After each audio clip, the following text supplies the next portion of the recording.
Hello everyone, welcome back to my channel. As you can see in this video, I've used a thumbnail, which is not often what I do. I usually don't do this, but I decided to put this picture out because it's pretty important, and it comes from an article that is from, I believe, originally from the Telegraph, but the link will be from Mail Online. And this is the plan that has been revealed, NATO's plan to get US troops to the front line to fight Russia. So what you see in this image is a map, mainly of Europe and of course Russia, and the lines that have been created already and how the troops will be going forward with this project. You can see, of course, Poland, Baltic states, you can see Greece and Turkey, and you can see France, of course, Germany, and let's not forget, like I said, Baltic states, but Scandinavian states. So we have Sweden, we have Finland, etc., and we have Russia, of course. So this map shows you 5 lines, I believe, that are already planned and how they are trying to strategize it. It's an important article. I will be reading this to you. This is topic number 1, a lot of details. So please stay tuned. I hope you will stay all the way to the end of this video, because the second part of this video is about a monument of Bandera that some Ukrainians are hoping to create, and they believe it will come to fruition. So that is very interesting topic, and how this project is unfolding you will know in the second part of this video. Before I start, I would like to ask you kindly to join me on other platforms, since, as you know, the topics are not always that well received. So Locals is the place to join me. I will be announcing very soon my project with Scott Ritter. Yes, still, absolutely, 100%. By the way, yesterday Scott Ritter was on Judge Napolitano, so if you are interested in what really took place, how he was removed from that flight to Russia, make sure to check that out. And like I said, Locals, please join me there, join my mailing list. Also, if you follow me on Instagram, you will be always updated, and you have other links if you choose to support my work financially. Since I don't have any sponsorships, you have all the links down below this video. Let's jump to this article. So the title is, like I said already, revealed NATO plan to get US troops to the front line to fight Russia.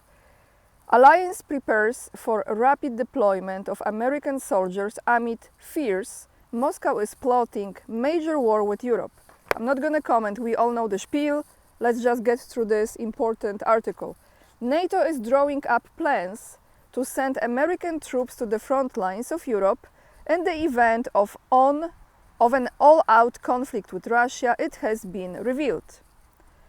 New, in quotation marks, land corridors are being created out to quickly funnel soldiers through Central Europe without local bureaucratic impediments, allowing NATO forces to pounce in an instant should Putin's devastating war in Ukraine move further west.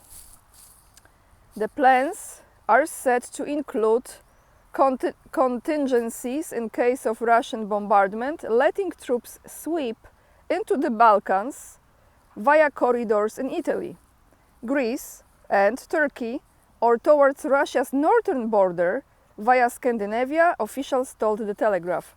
So you can see on this map there are several points, directions they are approaching this from. Tensions have ratcheted up in the recent weeks, with Russian President Vladimir Putin openly acknowledging the possibility of a full-scale Third World War, as he threatens fatal consequences for Western allies, allowing Ukraine use of their weapons on Russian soil. How they are twisting words, you already know, but I think we have to pay attention to what is in here. Ukraine's challenge in repealing the Russian invasion has moved European leaders to take a harder stance on Moscow as the war rages on into its third year, some now threatening to send troops east and making record investments into defense. According to the plans, American soldiers would land at one of the 5 ports across Europe. So here they tell you, which to me is like, do you really reveal your plans like this on this article? However, maybe they are really that stupid. So according to those plans, American soldiers would land at one of the 5 ports across Europe for allowing access to the western Ukrainian border, and the 5th reaching the Russian border via Finland. Okay, so we have 5 ports. I mean, do I even have to question if Poland is one of those? NATO already had plans in place for US troops to deploy in the Netherlands before moving towards Poland by train in the event of war. So we have the ports and we have the trains. But amid warnings from Norway's top general that Europe only has 2 to 3 years to prepare before Russia could realistically attack the bloc, NATO is said to be exploring possible countermeasures. The expanded corridors are hoped to offer a fail-safe in case logistical or communicational lines are severed, shoring up routes to quickly move across Europe should Russia target a member state.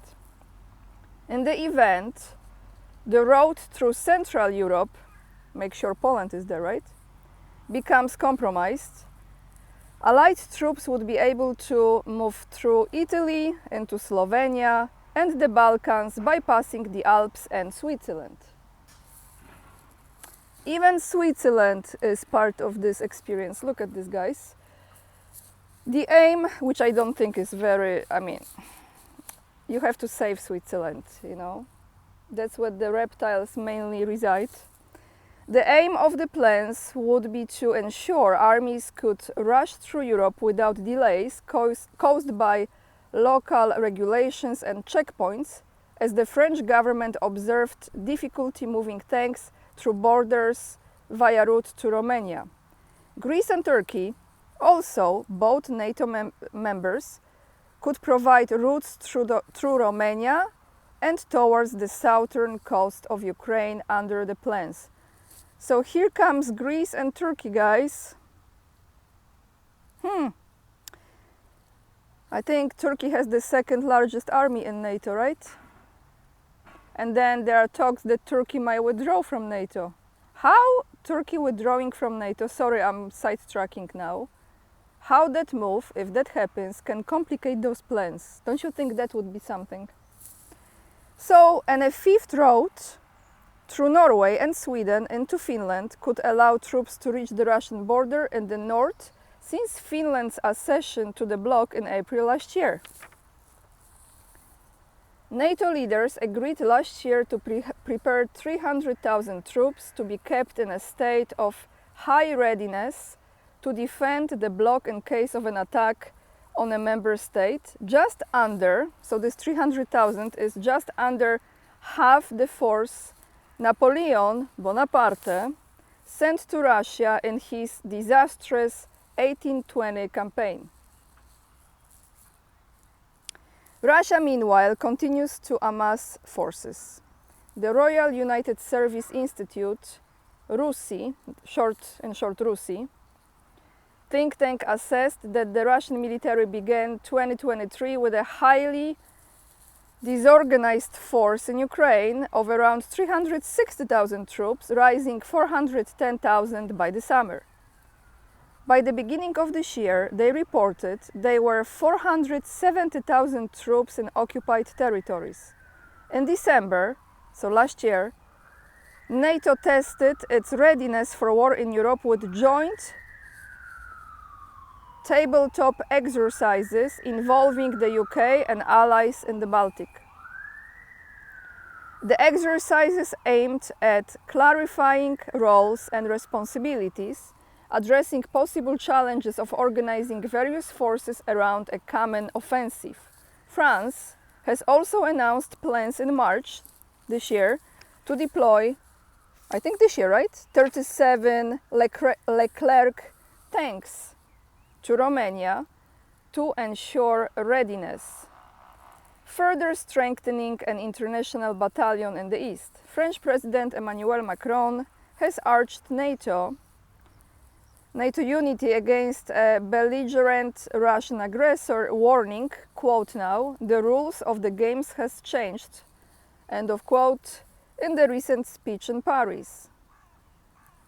The fact, this is from Macron now, the fact that war has returned to European soil and that it is being waged by a nuclear armed power changes everything, end of quote, he told an audience at Sorbonne late in April.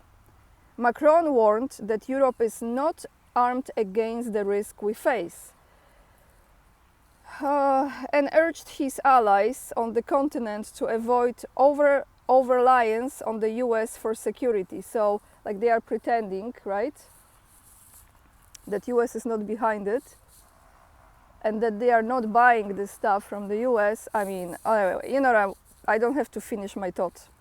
As Putin and his allies continue to labor threats of nuclear Armageddon and Russia prepares mobile nuclear bunkers for civilians, Macron has appealed to allies to form a European defense initiative and commit more to spending on defense. Don't you worry, guys, I will give you some Polish touch here, because without Poland this project is not going to go. You know that. Only in March, US President Joe Biden said there was no need for the US to send more troops to bolster Poland's border ahead of the request for more personnel and military equipment. Polish officials, here we go, Polonia, Polish officials, as in France, have refused to rule out sending troops to meet Russia as it plans to field the biggest army in Europe by 2035. Warsaw, a historic foe to Moscow. This is how they write in the article. Warsaw, a historic foe to Moscow, has been warning the West of complacency and rearming since before the invasion, already spending 2.4% of its GDP on defense by 2022, third after the US and Greece. This was in 2022. However, this rose to around 4% this year. I think now Poland is number 2 after US in contribution to NATO. Might be wrong, but I don't think so. Former Prime Minister Mateusz Morawiecki, Pinocchio, said in November 2022 that Poland must have an army so powerful that it does not have to fight due to its strength alone. I repeat again what Pinocchio said. Those of you who don't understand why I'm saying Pinocchio, our previous Prime Minister before the new/old Prime Minister Donald Tusk, Mateusz Morawiecki, was lying so much, and then of course, you know, some people said his nose is long and he lies a lot, so they called him Pinocchio in Poland. So one more time what Morawiecki said: Poland must have an army so powerful that it does not have to fight due to its strength alone. And he was promising it would have the most powerful land forces in Europe, a role traditionally held by France. A year later, the UK announced a £4 billion British pounds air defense deal with Poland, strengthening European security by providing Polish forces with enhanced ground-based air defenses capable of taking out incoming threats up to 40 kilometers away. Poland has since agreed to sell Poland's... Sorry guys, I got sidetracked. Poland has since agreed to sell Poland 800 Hellfire missiles and related equipment worth $150 million, as well as 116 Abrams tanks worth $1.4 billion. Warsaw also allowed the US to establish its first permanent garrison, I think you say garrison in Poland, a mostly symbolic move to the US ambassador, who said was a sign the United States is committed to Poland and the NATO alliance, and that we are united in the face of Russian aggression. You know, the US ambassador, Mark Brzeziński, sorry guys, I have something here, Mark Brzeziński, the son of Zbigniew Brzeziński, brother of Mika Brzezińska. NATO figures show that UK spent around 2.3% on defense in 2023, a figure Keir Starmer has promised to rise to 2.5 under a Labour government in line with Tory pledges. At present, however, Britain maintains its smallest army since the Napoleonic era, with a strength of around 75,000. How many of those are rainbow woke? 75,000 soldiers in UK. I mean, Scott Ritter talks about it all the time. Andrei Martyanov talks about it all the time. Larry Johnson, I believe, mentioned this as well. Last week, a Russian military expert suggested Russia would be able to knock out Britain's nuclear deterrent in one day in the event of an all-out war. One day. Dr. Yuri Baranchik, deputy director of the Roostrat Institute, claimed France would likely prove more of a challenge, but would likewise be no match for a Russian attack. Russia has stepped up its rhetoric on the possibility of war as NATO urges wider spending on defense and repeals limits on Ukraine, using ally-supplied weapons to fire on Russian targets in Russia. Asked about the possibility of direct confrontation after securing his fifth term in office in March, Putin said, quoting now, "I think everything is possible in the modern world. It is clear to everyone that this will be one step away from a full-scale Third World War." End of quote. Only last week, Putin warned that Western countries would suffer, quotation marks, grave consequences. Not great, grave consequences if they allowed their weapons to be fired from Ukraine into Russia. In Europe, especially in small countries, this is again quoting Putin, in Europe, especially in small countries, they should be aware what they are playing with. The Russian president said during a visit to Uzbekistan.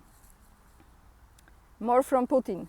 They should remember that as countries with small, densely populated territories, they should remember that as countries with small, densely populated territories, they should keep this in mind before talking about striking Russia. I'm sure majority of you, if not all of you, has heard those words. Very important words. I mean, how many times one has to repeat, right? This is like truly being delusional and having cognitive dissonance in how you say it. Like they just don't process this. They don't want to process this. In December, Putin said to the contrary that Moscow had no interest in attack, because they of course twisted, we know. They had no interest in attacking NATO, dismissing US President Joe Biden's suggestion that Russia would not stop at Ukraine as nonsense. It's like they twisted so much. You can really go crazy from those people, don't you think, guys? I mean, if we survive this, I think we will survive this somehow by the divine power, by the grace of God. Russia has no reason, no interest, no geopolitical interest, neither economic, political, nor military to fight with NATO countries, Putin said at the time. Top Norwegian General Erik Kristoffersen has suggested Russia would not yet be a position to strike Europe in any case, but likely could build up its capacity with a matter of years. At one point, someone said it will take 10 years, but I think we are back to less than 10 years. because of the industrial base that is now running in Russia. General Christoffersen said in an interview in Oslo on Monday, so this week. Today we have, guys, what we have today? Wednesday, I'm losing track, or Tuesday. It will take some time, which gives us a window now for the next 2 to 3 years to rebuild our forces, to rebuild our stocks at the same time as we are supporting Ukraine, he added. Putin has mentioned that he is open to peace talks. When I say peace talks now, I think about what Larry Johnson said. Peace talks, you know. But this is different, peace talks. Putin has mentioned he is open to peace talks. Russian sources telling Reuters last month that the Kremlin is ready to stop the war and recognize current battlefield lines. Zelensky has long maintained that he will not be negotiating with Russia directly, but has also urged Western leaders to pressure Russia into peace by all means necessary. Amid fears, Kiev lacks the resources needed to go on repelling the invasion. Claiming Russia was dropping 3,200 guided bombs on Ukraine each month, with the war now in its third year, Zelensky asked the reporters, "How do you fight that?" Well, the end of article. How do you fight that? You don't. You don't. You end this nightmare.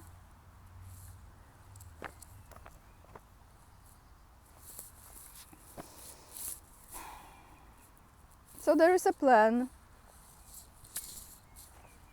Will they pursue this plan? Let me know what you think. How ridiculous even putting this plan out.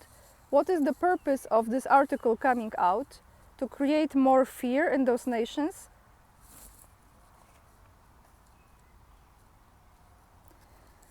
Meanwhile, let me walk a little to change the environment slightly. Meanwhile, we have situation in Warsaw. An article from Portal Warszawski, so portal in Warsaw, titled, "Are Ukrainians raising funds for the Bandera monument in Warsaw?" Yes, you heard this correct. Let's read. On January 30th, 2023, we published an article entitled "Monument to the Flag in Warsaw, How to Avoid Accommodation Fees in Poland. Advice from a Ukrainian woman living in Poland." And here is what this Ukrainian woman said. "I am one of many proud and independent Ukrainians women living in Poland. You would probably like us to be Polonized and to forget about our own history.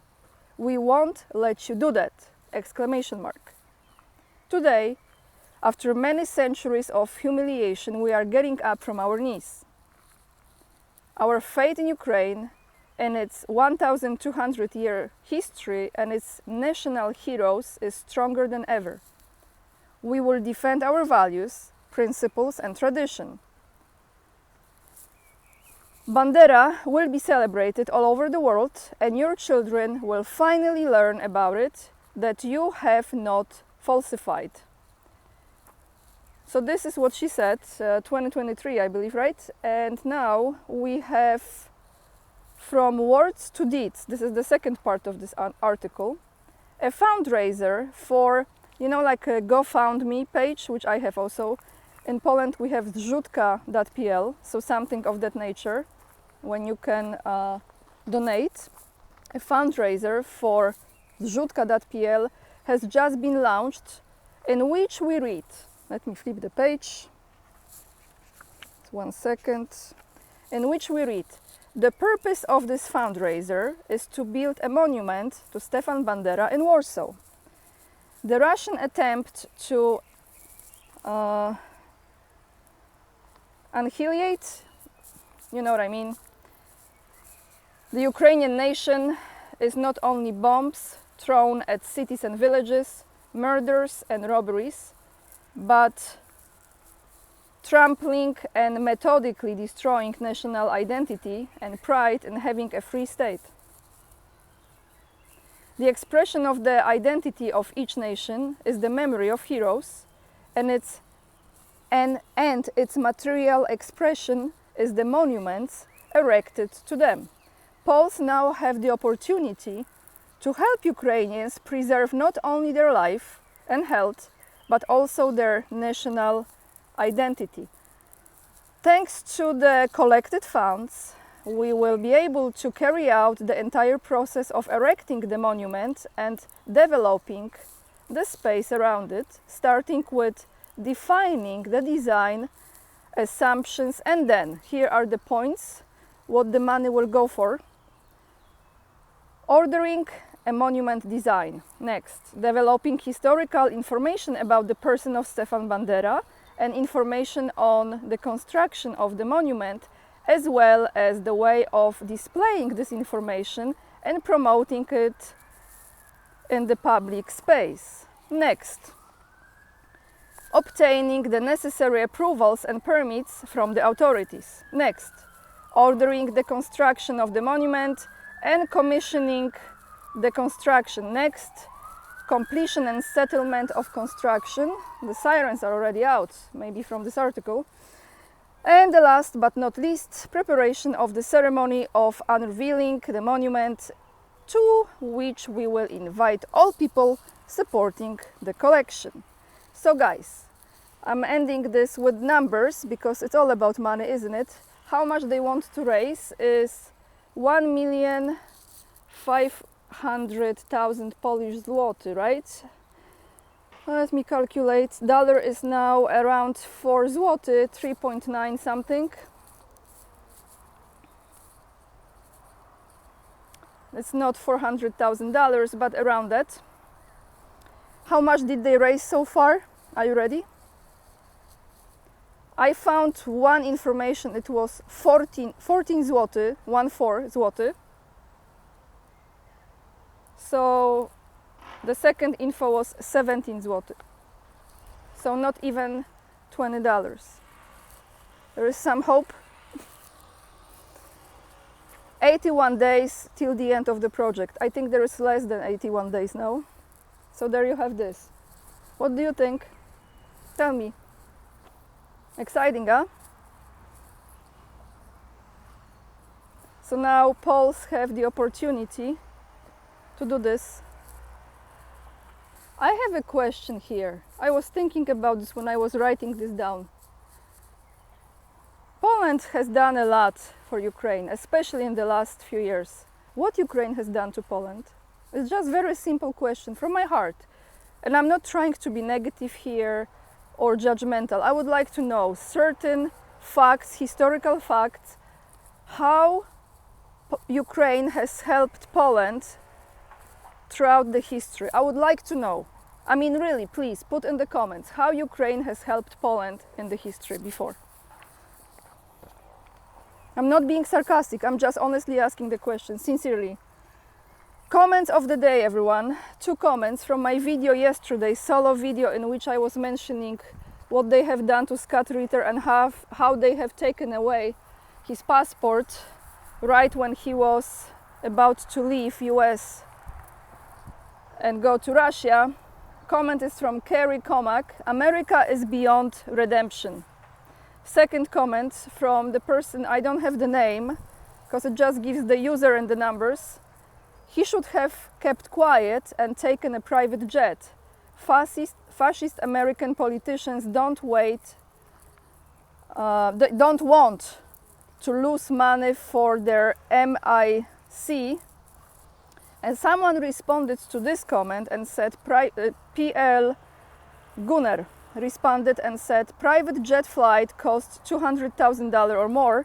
It would be better to cross the border from Poland to Kaliningrad Oblast and fly from there.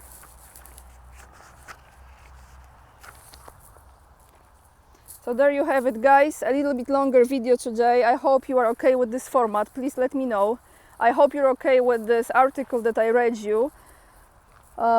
maybe not like very fluent and perfect and everything, but you got the point. I think that's what matters the most. The links will be, as always, down below this video in the description box. My hand is already like tired from holding this phone. Thank you so much for watching. Thank you for hitting this like. It means a lot to me. All your support, your comments, and your donations as well. I would like to ask you one more time to join me on other platforms. And if you choose to become a supporter, I'm immensely grateful as well. Lots of love.